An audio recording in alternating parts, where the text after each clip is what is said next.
Poverty does not begin in the wallet, it begins in the mind. Long before money becomes a problem, thinking becomes the limitation. I learned this lesson very early in my life, not from books, not from mentors, but from repeated failure. When you fail once, people comfort you. When you fail again, they doubt you. When you fail many times, they label you, and that label can become a prison if you allow it. Many people remain poor not because they lack opportunity, but because they accept the story they are told about themselves. They believe they are unlucky, uneducated, or born in the wrong place. The moment you believe that story, you stop moving forward. I remember being rejected again and again. Each rejection felt heavy, like carrying a stone in my pocket. Over time, those stones can weigh you down, or you can use them to build a path. Poor thinking chooses the weight, growth thinking chooses the path. When something goes wrong, the first instinct for many people is to look outside themselves. They blame the economy, the government, their boss, their family, their past. Blame is comfortable. It allows you to sleep peacefully at night because nothing is your fault.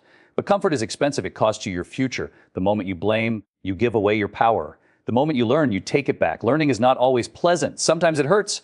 Sometimes it forces you to admit that you were wrong, unprepared, or afraid. But that discomfort is the price of growth. Every mistake carries a message, and if you are humble enough to listen, that message can change your life. When I failed my exams, I didn't say the exam was unfair. I said I was not ready. When I didn't get a job, I didn't say the company was stupid. I asked myself what skill I was missing. This shift in thinking is small, but its impact is enormous. One mindset keeps you stuck. The other moves you forward. People often ask why some individuals rise from nothing while others remain trapped for decades. The difference is not intelligence or luck, it is responsibility. Taking responsibility does not mean blaming yourself harshly. It means recognizing that you still have choices.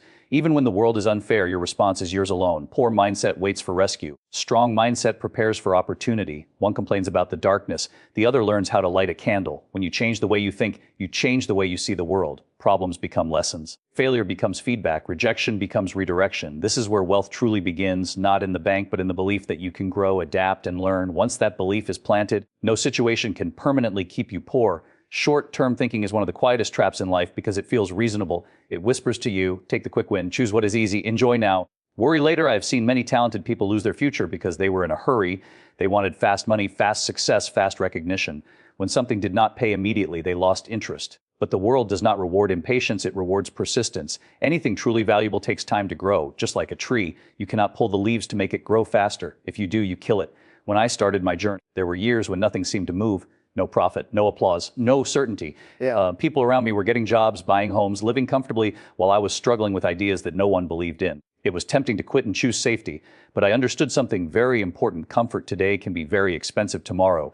If you only do what feels good now, you pay the price later with regret. If you are willing to feel uncomfortable now, you earn freedom later. Many people measure success in days and months. Successful people measure it in decades. Short-term thinking asks, how much money can I make this year? Long-term thinking asks, what kind of person am I becoming? Skills, reputation, trust, and vision compound over time just like money does, but compounding needs patience. You cannot see results every day, and that is where most people give up. They stop just before the breakthrough because they think nothing is happening, not realizing that everything is happening beneath the surface.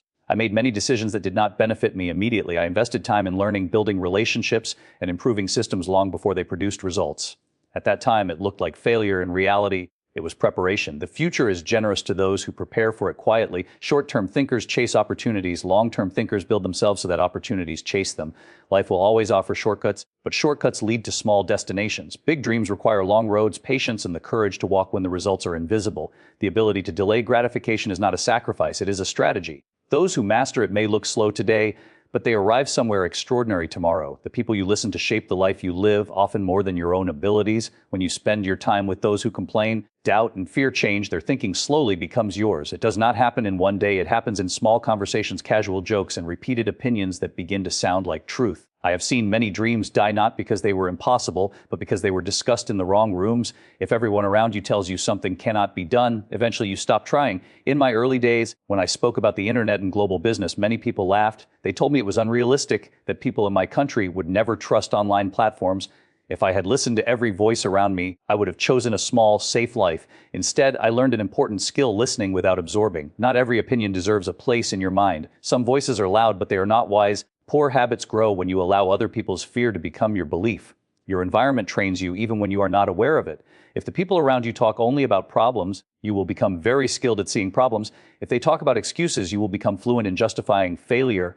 But if you surround yourself with people who talk about solutions, ideas, and the future, your thinking begins to rise naturally. You start asking better questions. You start imagining bigger possibilities. Growth becomes normal instead of frightening. It is not about cutting everyone off or thinking you are better than others. It is about choosing what influences you accept daily. A poor mindset is often borrowed, not born. Many people inherit fear, limitation, and small thinking from well-meaning friends and family who only want them to stay safe. But safety and growth rarely live in the same place. If you want a different life, you must be willing to hear different conversations. When you change your circle, you change your standards. What once felt impossible starts to feel achievable. What once felt risky starts to feel necessary. The voices you allow into your life either pull you forward or hold you back, and over time, they decide how far you go.